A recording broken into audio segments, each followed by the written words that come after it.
Hello friends, good morning. मैं हूं MJ. जैसे कि देख रहे हैं फ्रेंड्स, ऑलमोस्ट जितने भी जो ख़राब पत्ते थे, जो पीले होके गिरने वाले थे, वो सारे पत्ते धीरे धीरे करके गिर रहे हैं और हमारे प्लांट्स के ऊपर नए पत्ते आ रहे हैं। जैसे कि फ्रेंड्स, मैंने पिछली वीडियो में आपको बताया था कि ये जो सीज़न जो आ रही है, ये सीज़न में ये एक नॉर्मल चीज़ होती है। नए सीज़न यानी कि स्प्रिंग सीज़न के हिसाब से प्लांट आपको रेडी करता है। जैसे कि आपके प्लांट के ऊपर आपको नए पत्ते देखने को मिलेंगे, साथ में आपके जो प्लांट है वो नए फ्लावरिंग बर्ड्स भी प्रोड्यूस करके दे सकते हैं। तो ये एक नॉर्मल प्रोसीजर होता है। अब जैसे ही फ्रेंड्स आपके प्लांट के ऊपर कुछ ऐसे चेंजेस आपको देखने को मिलते हैं, तो आपको बाद में फर्टिलाइज़र में पहले से थोड़ा सा चेंजेस करना होगा। अब जैसे कि फ्रेंड्स, हमने पहले जो फर्टिलाइज़र यूज़ किए थे वो नाइट्रेट बेस्ड फर्टिलाइज़र भी हमने इंक्लूड किए थे। 13-40-13 हमने फर्टिलाइज़र यूज़ किया था। बेसिकली 13-40-13 फर्टिलाइज़र हमारे प्लांट्स के ऊपर नए नए शूट्स प्रोड्यूस करने में हेल्प करता है। नाइट्रेट फर्टिलाइज़र हमारे प्लांट्स के ऊपर से नए शूट्स प्रोड्यूस करने में हेल्प करता है। तो और बाद में फ्रेंड्स हमने 052-34 का भी इस्तेमाल किया था, ताकि हमारे प्लांट के ऊपर नए फ्लावरिंग बर्ड्स वगैरह तैयार हो सके। तो जो वो हमारा एम था फ्रेंड्स, वो एम हमने फुलफ़िल कर लिया है। प्लांट के ऊपर नए फ्लावरिंग बर्ड्स तो आ चुके हैं, प्लांट के ऊपर बहुत सारी ब्रांचेस भी आ चुकी है, प्लांट के ऊपर बहुत सारे फ्लावरिंग बर्ड्स प्रोड्यूस होना शुरू हो चुके हैं। अब हमारा एम ये होना चाहिए कि प्लांट के ऊपर ये जो बर्ड्स है वो मैक्सिमम डेवलप करे, उसकी क्वालिटी अच्छी आए, और ये जो खिलने का प्रोसेस है, ये बर्ड्स के खिलने का प्रोसेस सही ढंग से हो पाए। अब उसके लिए फ्रेंड्स जो फर्टिलाइज़र सबसे ज़्यादा ज़रूरी होगा वो है पोटेशियम। जी हाँ फ्रेंड्स, पोटेशियम ये सीज़न में आपके प्लांट्स के लिए सबसे ज़्यादा सूटेबल होगा। तो वो हिसाब से हमने यहाँ पे थोड़ा सा चेंजेस किया है। सबसे पहले तो फ्रेंड्स, जो नाइट्रेट बेस्ड फर्टिलाइज़र है वो नाइट्रेट बेस्ड फर्टिलाइज़र बंद कर देने हैं। कोई भी नाइट्रेट बेस्ड फर्टिलाइज़र हो, या तो आपके कैल्शियम नाइट्रेट हो, मैग्नीशियम नाइट्रेट हो, पोटेशियम नाइट्रेट हो, या तो अगर आप अभी यूज़ कर रहे हो 15-15-30 या तो 17-10-27, ये दो फर्टिलाइज़र भी अभी यूज़ नहीं करना है, क्योंकि ये दोनों फर्टिलाइज़र में नाइट्रोजन का कंटेंट होता है, ज़्यादा होता है, और अमोनियन फॉर्म में भी नाइट्रोजन होता है। तो अभी फ्रेंड्स हमें नाइट्रोजन पे ज़्यादा फोकस नहीं करना है। अगर हम ज़्यादा नाइट्रोजन पे फोकस करोगे तो बाद में आपके प्लांट के ऊपर फ्लावर्स की क्वांटिटी कम आ सकती है, फ्लावर्स की क्वालिटी ख़राब भी हो सकती है। तो अभी हमें फुल फोकस करना है हमारे प्लांट के ऊपर, प्लांट के रूट सिस्टम के ऊपर और प्लांट के फ्लावरिंग्स के ऊपर। तो इसीलिए फ्रेंड्स अभी हम यूज़ करेंगे 052-34, 0050 मैग्नीशियम सल्फेट। ये 3 फर्टिलाइज़र पे बेसिकली मैं अभी ध्यान देने वाला हूँ, और ये 3 फर्टिलाइज़र में अपने जितने भी प्लांट्स है, जितने भी रोजेज़ है, वो रोजेज़ के ऊपर ये फर्टिलाइज़र अप्लाई करने वाला हूँ। तो अभी मैंने फ्रेंड्स आपको सारी डिटेल्स बता दी है कि नाइट्रेट में क्यों यूज़ नहीं कर रहा, और अभी मैं क्यों फॉस्फोरस और पोटेशियम पे ज़्यादा ध्यान देता हूँ। तो ये मेरा कॉन्सेप्ट है। तो ये हिसाब से अभी मेरा फर्टिलाइजेशन का शेड्यूल चलने वाला है।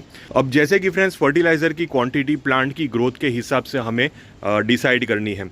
अगर आपका प्लांट बड़ा प्लांट हो चुका है, ज़्यादा बुशी प्लांट हो चुका है, तो बाद में एक प्लांट के हिसाब से वीकली आपको 4 से 6 ग्राम जितना फर्टिलाइज़र देना ही देना होगा। ये मिनिमम क्वांटिटी है। अगर आप मैक्सिमम क्वांटिटी देना चाहते हो तो मे बी ये 8 ग्राम भी हो सकता है, 10 ग्राम भी हो सकता है। डिपेंड करता है आप पानी कितना देते हो और आपके प्लांट पानी कितना लेते हैं, पानी के साथ रिएक्शन कैसा होता है, आपके प्लांट को कितनी वाटर रिक्वायरमेंट है, क्लाइमेट कैसा है, ये सारी चीज़ें डिपेंड होती है। क्योंकि अगर आप जितनी ज़्यादा क्वांटिटी में फर्टिलाइज़र दोगे, उतनी ही ज़्यादा क्वांटिटी में आपको वाटरिंग भी करनी होगी, तभी जाके आपके प्लांट के रूट सिस्टम सेफ हो सकते हैं। अगर आप फर्टिलाइज़र ज़्यादा दोगे, उसके सामने पानी कम दोगे, तो बाद में ये सारे फर्टिलाइज़र्स का सॉल्ट जो रहता है वो रूट सिस्टम के आसपास जमा हो जाएगा और आपके प्लांट के रूट सिस्टम को वो ख़राब कर सकता है। तो डिपेंड करता है आप पानी कितना देते हो, उसके हिसाब से फर्टिलाइज़र दे सकते हो। अब जैसे कि फ्रेंड्स मेरे यहाँ के क्लाइमेट के हिसाब से मुझे डेली वाटरिंग करनी पड़ती है। एक प्लांट में मुझे कम से कम 2 से 3 लीटर पानी देना होता है। अगर मैं कोकोपीट वाले प्लांट की बात करूं, जैसे कि ये जो देख रहे हैं ये कोकोपीट वाला प्लांट है, ये कोकोपीट वाले प्लांट में मुझे डेली सुबह पानी देना होता है। अराउंड 2 से 3 लीटर जितना पानी मैं भर के दे देता हूँ। और अगर हम सिंडर वाले प्लांट की बात करें तो सिंडर वाले प्लांट में भी मैं एटलीस्ट मिनिमम क्वांटिटी 3 लीटर पानी देता हूं, और उसको एक टाइम ही पानी देता हूं। अगर मैं इसको 2 टाइम पानी देना शुरू कर लिया तो बाद में इसके पत्ते पीले होना शुरू हो जाएंगे, क्योंकि प्लांट को पानी क्लाइमेट के हिसाब से पानी उसको ज़्यादा मिल रहा है। तो ये चीज़ ध्यान देना ज़रूरी है। मेरे यहाँ का जो रात का टेम्परेचर है वो 16-17 डिग्री के आसपास है, दिन का टेम्परेचर 29 डिग्री के आसपास है। जब ऐसा टेम्परेचर हो तब आप दिन में एक ही बार पानी दीजिए, और मिनिमम क्वांटिटी 2 से 3 लीटर्स पानी आपको सिंडर में देना होगा। और अगर आपका जो प्लांट बड़ा प्लांट है कोकोपीट में अगर वाटरिंग करनी है तो दिन में 3 लीटर 2 लीटर पानी इसको प्रोवाइड करना होगा। तो ये हिसाब से मैं फर्टिलाइज़र का सेटिंग करूँगा, यानी कि मैं 2 ग्राम जितना 05234 लूँगा, 2 ग्राम जितना मैं 0050 लूँगा और 1 ग्राम जितना मैं मैग्नीशियम सल्फेट लूँगा, यानी कि जो टोटल फर्टिलाइज़र की क्वांटिटी हो जाएगी 5 ग्राम पर प्लांट के हिसाब से, ऐसे बड़े प्लांट में। जी हाँ, 5 ग्राम। अब ये फर्टिलाइज़र वीक में मैं कितनी बार देने वाला हूँ? ये फर्टिलाइज़र मैं वीक में देने वाला हूँ 2 टाइम, मंडे को और बाद में फ्राइडे को। ये हिसाब से मैं फर्टिलाइज़र प्रोवाइड करने वाला हूँ। बाकी कोई भी चीज़ अभी मैं प्लांट के ऊपर नहीं स्प्रे करने वाला, जैसे कि पीजीआर, ये वो ताकत वाकत कुछ भी मैं नहीं करने वाला। सिर्फ यही 3 फर्टिलाइज़र का एप्लीकेशन करने वाला हूँ, वो भी रूट्स के अंदर। तो ये हिसाब से मैं फर्टिलाइज़र अप्लाई करूँगा। लेकिन अगर आपका प्लांट छोटा प्लांट है, अब मेरे जो प्लांट है ये तो जैसे कि देख रहे हो प्लांट की साइज़ कितनी बड़ी प्लांट की साइज़ हो चुकी है, कितने सारे पत्ते हैं। अगर मैं इसको फर्टिलाइज़र ज़्यादा लूँगा तो ये फर्टिलाइज़र का यूटिलाइजेशन बहुत अच्छी तरह कर पाएगा। लेकिन अगर यही प्लांट मेरा छोटा प्लांट हुआ, यहाँ पे अगर ये प्लांट की बात करूँ, ये प्लांट देख रही है थोड़ा सा छोटा प्लांट है, इसको मैं 5 ग्राम जितना फर्टिलाइज़र नहीं दे पाऊँगा। इसको मुझे देना होगा 2 ग्राम या 2.5 ग्राम जैसा फर्टिलाइज़र, और वो भी वीक में 2 बार। यानी कि वीक में ये प्लांट को मिलेगा 4 ग्राम या 5 ग्राम जितना फर्टिलाइज़र, जबकि वो प्लांट जो बड़ा प्लांट है उसको मिलेगा वीक में 10 ग्राम जितना फर्टिलाइज़र। तो ये हिसाब से फर्टिलाइज़र की शेड्यूल में सेट करूँगा। ये जो प्लांट है ये छोटे पॉट में है, जैसे कि देख रहे हो ये पॉट की साइज़ है अराउंड 8 इंच के आसपास।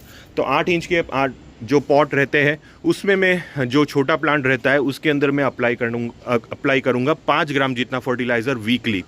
और ये जो बड़ा प्लांट है जिसकी जो पॉट की साइज़ है अराउंड 10 से 12 इंच, ये पॉट में मैं देने वाला हूँ 10 ग्राम जितना फर्टिलाइज़र वीक में 1 बार।